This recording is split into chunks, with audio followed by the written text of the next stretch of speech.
चरणों में कोटि कोटि नमन करती हूँ। मेरा नमन स्वीकार करें, मेरा नमन स्वीकार करें। आदि शक्ति माँ भवानी के चरणों में नमन करती हूँ। मेरा नमन स्वीकार करें, स्वीकार करें। साहब श्री हरेंद्र नंदन भैया के चरणों में नमन करती हूँ। स्वर्गीय आनंद रूपा लीलम दीदी के चरणों में प्रणाम करता हूँ। मेरा प्रणाम स्वीकार करें। यहाँ उपस्थित जितना भी गुरु भैया और गुरु बहना बैठे हैं, मैं सभी को नमन, मेरा नमन स्वीकार करें।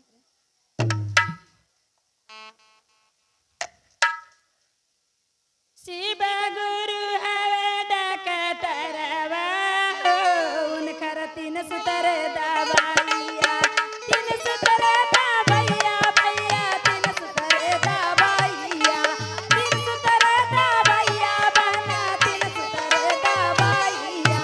शिव गुरु हवे डकटरवा उनकर तीन सुतर दवाइया, भोला बाबा हवे डकटरवा उनकर तीन सुतर दवाइया।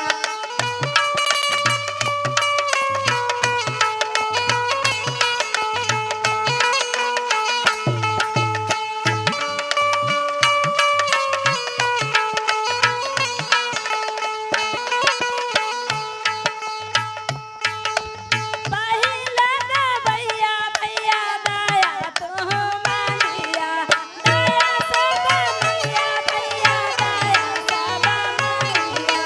शिव गुरु दया बरसाता उनकर तीन सुतर दवाइया, शिव गुरु दया बरसाता उनकर तीन सुतर दवाइया।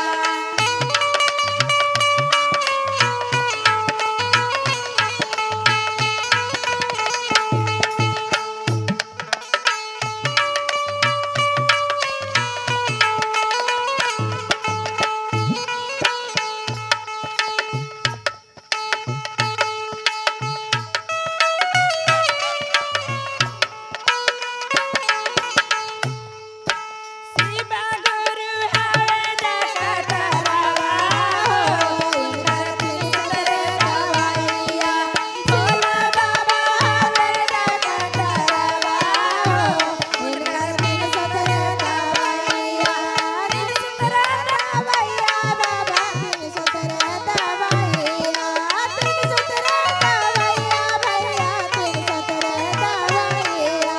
शिव गुरु हतन डकटरवा उनकर तीन सुतर दवाइया।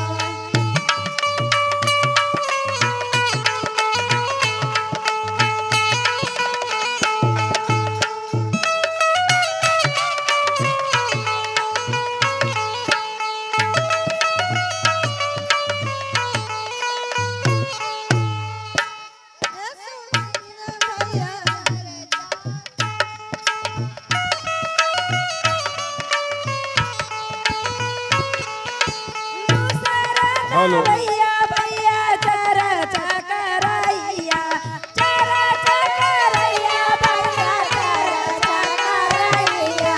जीवन सफल होई जाए तो भगवान तीन सुतर दवाइया, जीवन सफल होई जाए तो भगवान तीन सुतर दवाइया।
ओछो में आवाज ने